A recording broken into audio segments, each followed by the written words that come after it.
नालासोपाऱ्यातील टाकीपाडा परिसरात घडलेल्या एका अत्यंत धक्कादायक घटनेने संपूर्ण शहर हादरलंय.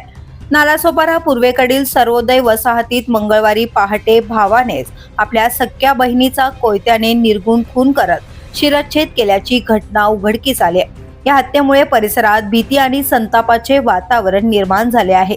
सुप्रिया कानडे वय 35 वर्ष आणि तिचा भाऊ अजित मालुष्टे वय 40 वर्ष यांच्यात तब्बल 7 कोटी रुपयांच्या मालमत्तेच्या वादातून पहाटे तीव्र वाद झाला.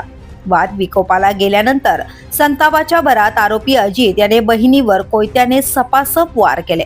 एवढ्यावरच न थांबता त्याने तिचा शिरच्छेद केल्याचं पोलिसांच्या प्राथमिक तपासात समोर आलंय. या घटनेदरम्यान आईने मुलीला वाचवण्याचा प्रयत्न केला असता आरोपीने तिच्यावर देखील कोयत्याने हल्ला केला. गंभीर जखमी अवस्थेत त्यांना तातडीने महापालिकेच्या रुग्णालयात दाखल करण्यात आले असून त्यांच्यावर सध्या उपचार सुरू आहेत.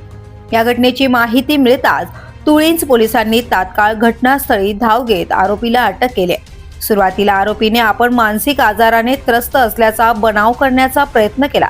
मात्र पोलीस तपासात तो मनोरुग्ण नसल्याचं स्पष्ट झालंय.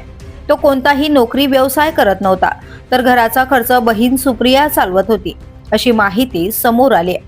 या प्रकरणाबाबत परिमंडळ 2च्या पोलीस उपायुक्त पौर्णिमा चौगुले श्रिंगी यांनी सांगितलंय की 7 कोटींच्या जागेच्या वादातून ही हत्या झाली असून आरोपी विरुद्ध कठोर कारवाई करण्यात येणार आहे.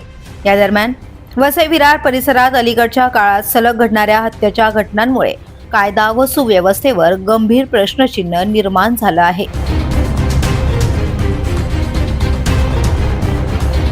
The police news bureau, Nalasopara.